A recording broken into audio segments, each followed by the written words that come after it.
Hello. Okay, it's day number 11.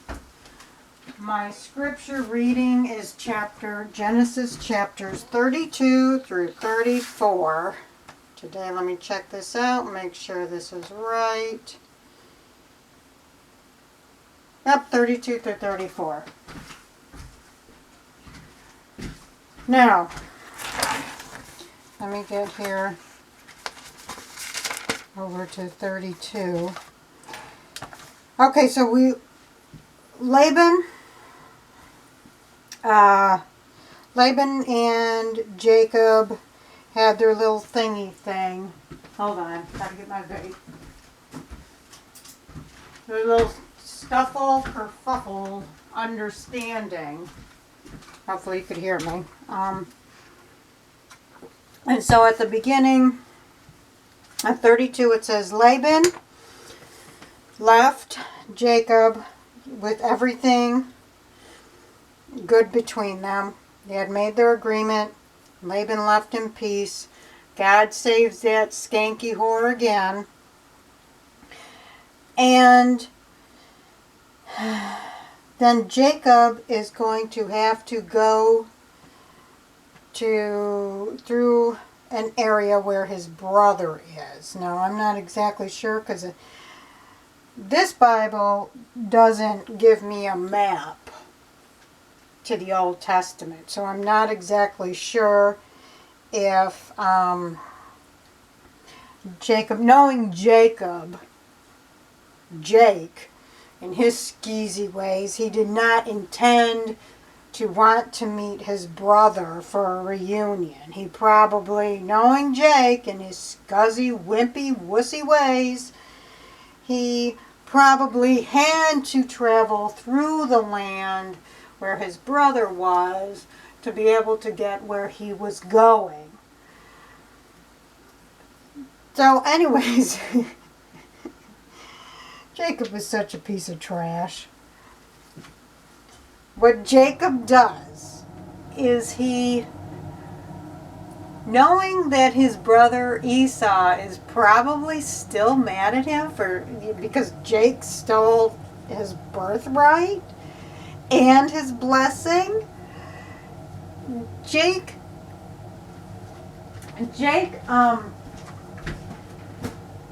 he puts his livestock and everything he owned, he put it in two separate, what they call droves, basically groups. And he stayed back with the good group. It wasn't divided evenly. Like the one group was all his crap. And probably like the servants he hadn't raped, the speckled goats and sheep, all the garbage. And then the other group was with him and his wives and his children. I don't know if you can see what's going to happen here, but the crappy drove, how did they put this? He had servants. He had each of the servants have like a couple of goats and a couple of sheep. I don't have my glasses, so I can't see. Let's see, passenger service had him with him.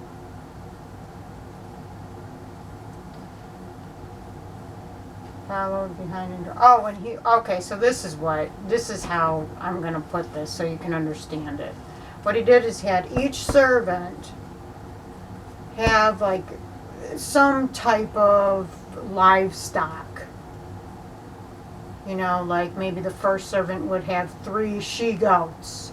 The second servant would have 4 sheep, ewes.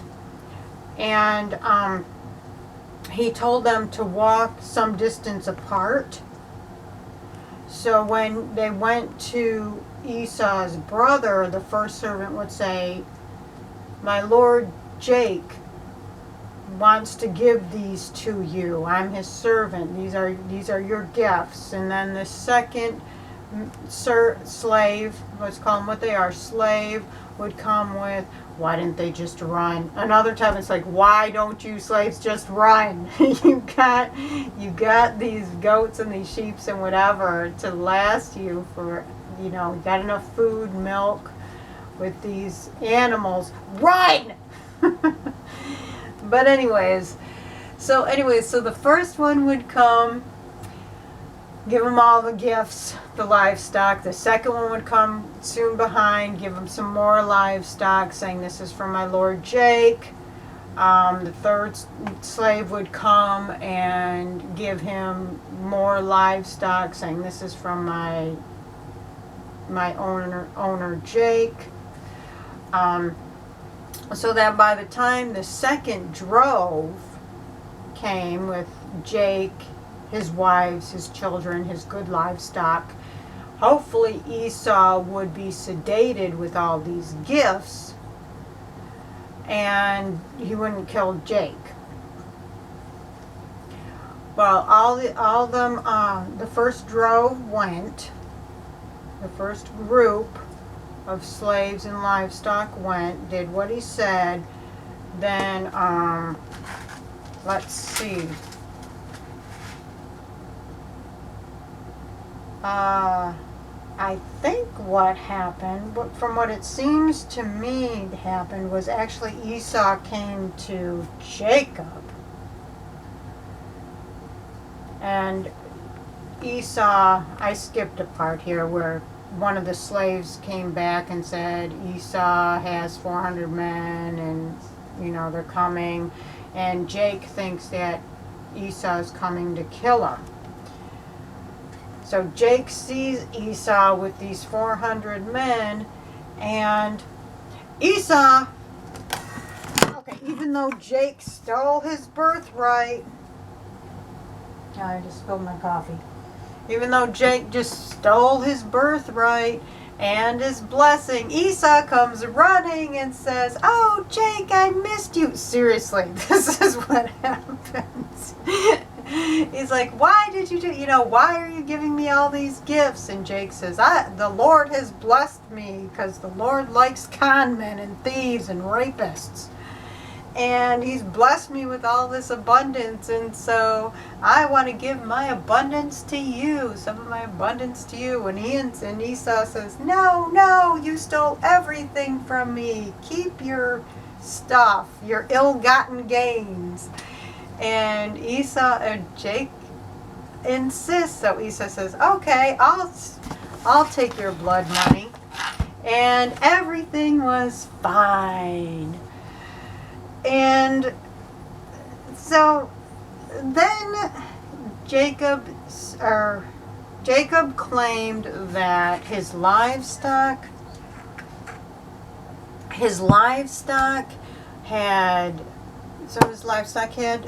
babies and they needed a nurse, and livestock couldn't walk very long, otherwise the livestock would die.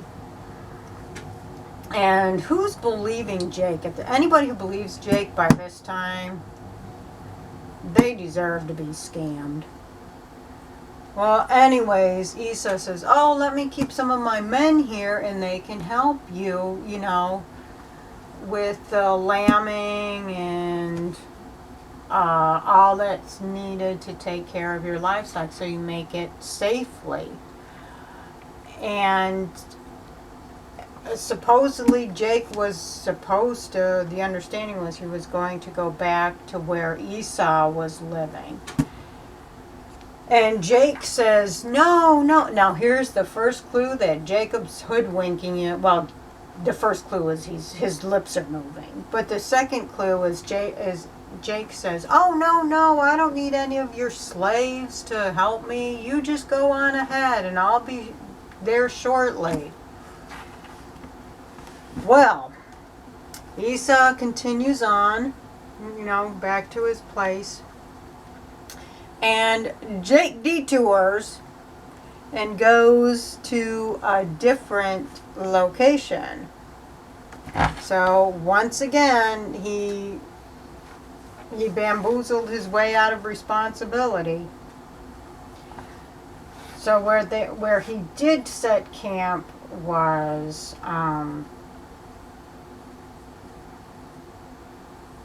what was the name of the place? Having thus come to Padanaram, safely at the city. Okay, so that must have been like the county. The city was Shechem. Shechem. I don't know if I'm saying that right.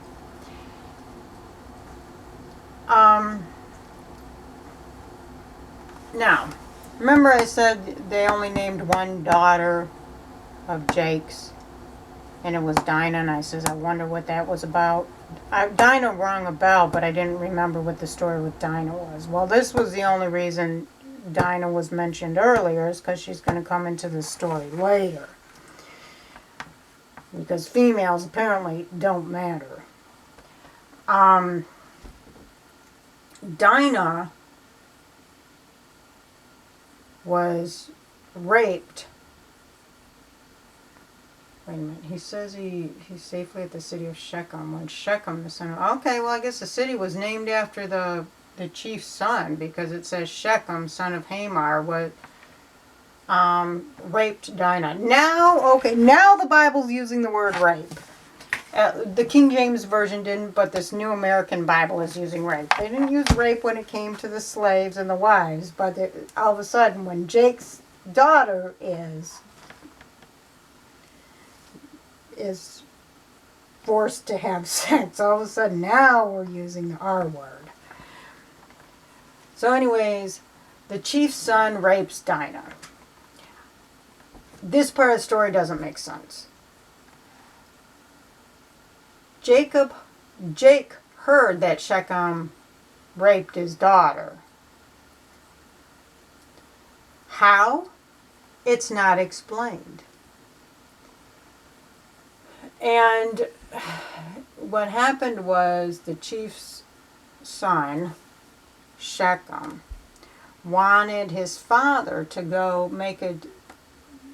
basically buy Dinah from Jake, so Shechem could rape her whenever he wanted as his wife. And so Shechem's father, Hamor, goes to Jake and said, and makes the deal.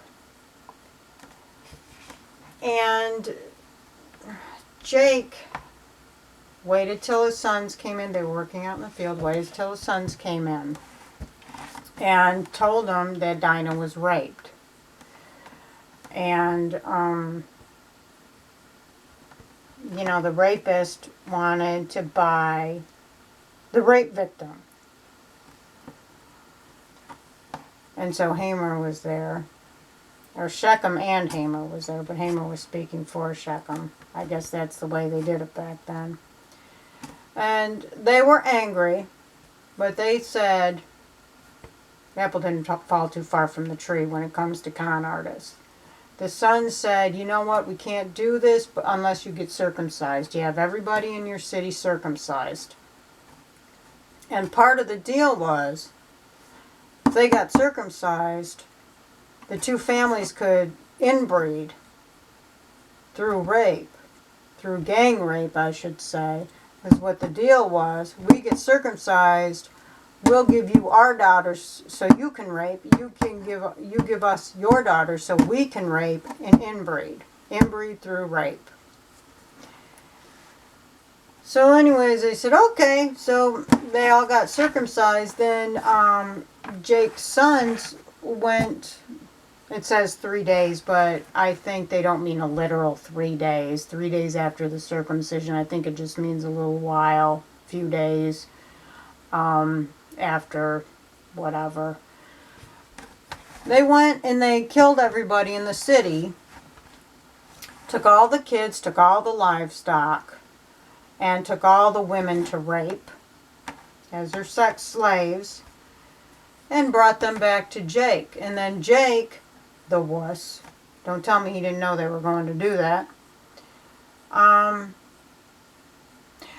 as we know from the Capitol riot that happened, you don't carry out a coup without not everybody knowing it. Okay, so anyways, Jake the Wuss says, oh great, you did that. Now everybody around here is going to hate me, and they're going to want to kill me, and I won't be able to live anywhere around here. We got to get gone. Closed curtain. So Jake the Hypocrite, the rapist, is complaining that somebody else raped his daughter. Anyways, so that was my reading for today. Every time I say this can't get worse, it gets worse with the rape. And I don't know if I'm going to make it through the Old Testament. At least I might not be able to make it through Genesis. I might decide to quit because this is just way too much. The misogyny. I mean, this is beyond misogyny. This is condoned rape. Condoned by God. Condoned by every man that's in this book. And the only rape that matters is when it's your own daughter. And really, does it matter? Were they just mad that they didn't get payment in advance? Anyway, so this is Miss Viola Swamp. This is the doll I upcycled. I tried putting her on sale sites and nobody wanted her, so I redid her clothing.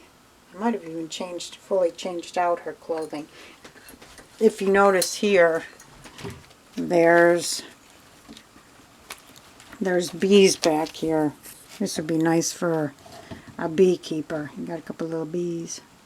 Little bees. And it's a veil. So you can put the veil on. I think I might have sewn the veil on. Oh, no I didn't. Veil comes off. Sorry. Eek. My battery's about to go. Anyways, got one of my little medallions here that I made with a milk cap, a milk ring. And there you go. You can take the clothing off. There's a button right there. Buttons, buttons, buttons. She's got little bloomers. And her shoes tied, but they don't come off. Bye.